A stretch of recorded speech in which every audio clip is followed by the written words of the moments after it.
రాష్ట్రంలో సర్కార్ బడుల్లో చదువుతున్న పేద విద్యార్థులకు ఉన్నత విద్యను అందించడమే తమ కుటుంబ ప్రభుత్వం ఏటా వేలాది కోట్ల రూపాయలను వెచ్చిస్తుందన్న సంగతి విద్యార్థుల యొక్క తల్లిదండ్రులందరూ గుర్తు ఎరగాలని కాకినాడ జిల్లా తెలుగుదేశం పార్టీ అధ్యక్షులు జ్యోతుల నవీన్ కుమార్ అలాగే జగంపేట నియోజకవర్గం జనసేన పార్టీ ఇన్ఛార్జ్ తుమ్మలపల్లి రమేష్ తెలిపారు. కూటమి ప్రభుత్వం యొక్క ఆదేశాల మేరకు మండల కేంద్రం కిర్లంపూడిలో ఉన్న జూనియర్ ప్రభుత్వ పాఠశాలలో సిబ్బంది ఏర్పాటు చేసిన పేరెంట్స్ మీటింగ్ లో ఇరువురు నాయకులు పాల్గొని విద్యార్థుల యొక్క తల్లిదండ్రులకు ప్రభుత్వం అందిస్తున్న ప్రోత్సాహకాలపై వారు దిశానిర్దేశం చేశారు.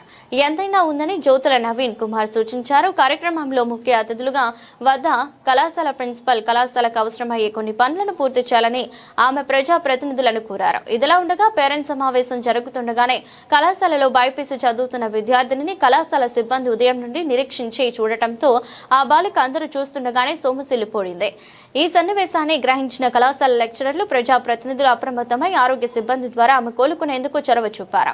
కార్యక్రమంలో ఎంపీపీ తోట రవి, గ్రామ సర్పంచ్ గుడాల శ్రీలత రాంబాబు, సొసైటీ అధ్యక్షులు కుర్ల చిన్నబాబు, తోట గాంధీ, నీటి సంఘం అధ్యక్షులు తూము శ్రీరామ్మూర్తి, అలాగే నాయకులు ఎస్ఎస్ రామ్ కుమార్, చదరం చంటిబాబు, తూము కుమార్, కాళ్ళ వెంకటేష్, మద్దాల మణికంఠ స్వామి, అలాగే బీజేపీ మండల అధ్యక్షులు సరకనం రాజబాబు, జనసేన నాయకులు దాడి చిన్నబుజ్జి, గంధం ప్రభాకర్, నాగపోయిన శివ, చిక్కాల కలికి భగవాన్ తో పాటు కళాశాల విద్యార్థులు, కూటమి పార్టీల నాయకులు పాల్గొన్నారు. ప్రిన్సిపల్ మేడం గారిని ప్రత్యేకంగా అభినందిస్తున్నాను నేను.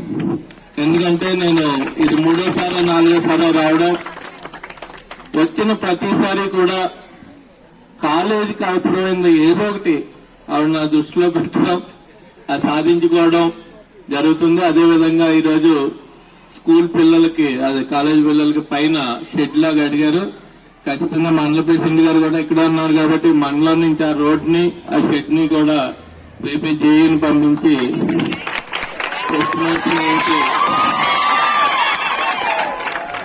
చేయించడం జరుగుతుంది ఖచ్చితంగానే. అలాగే పత్రికా విలేకరికి ప్రత్యేకమైన ధన్యవాదాలు. ఎంతమంది పిల్లలు పేరెంట్స్ వచ్చారు అక్కడ చేతులెత్తండి. పేరెంట్స్ కాదు, పిల్లలు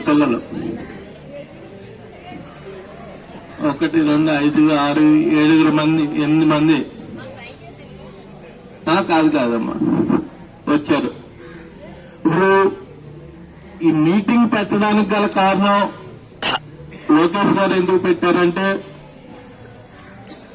పేరెంట్స్, పిల్లలు, టీచర్స్ అందరూ కూడా కూర్చొని డిస్కస్ చేసుకుంటే పిల్లల సమస్యలు, పిల్లలు ఏ విధంగా ఉంటున్నారు, ఎలా చదువుతున్నారు, లేదా వాళ్ళకి ఏ అవసరాలు ఉన్నాయి అన్నది టీచర్స్ పేరెంట్స్ కి చెప్తారు. పేరెంట్స్ టీచర్స్ కి ఇంటి దగ్గర ఎలా బిహేవ్ చేస్తున్నాడు, ఎలాగుంటున్నాడు, అలాగుంటున్నారు అన్నది పేరెంట్స్ టీచర్స్ కి చెప్తారు. ఇద్దరూ కలిసి పిల్లల భవిష్యత్తుని ఒక గాడిలో పెట్టడానికి, వాళ్ళ భవిష్యత్తు బంగారు బాట వేయడానికి ఉపయోగపడే కార్యక్రమం ఇది. అంతకన్నా ముందుగా గవర్నమెంట్ కాలేజీల్లో కన్నా ప్రైవేట్ కాలేజీల్లో చదువుకుంటే ఎక్కువ పెద్ద పెద్ద ఉద్యోగాలు వచ్చేస్తాయి, లేకపోతే బాగా చదివేస్తారు, లేకపోతే ఎక్కువ ఫీజు కట్టిన కాలేజీలో చదివితే మా పిల్లడికి మంచి భవిష్యత్తు ఉంటుంది అని ఆలోచించుకునే రోజులు ఇవి. ఆ రోజుల్లో కూడా మీరు గవర్నమెంట్ స్కూల్లో మీ పిల్లల్ని చదివిస్తున్న పేరెంట్స్ అందరికీ కూడా శిరస్సు వంచి పాదాభివందనాలు తెలియజేస్తున్నాను. నేను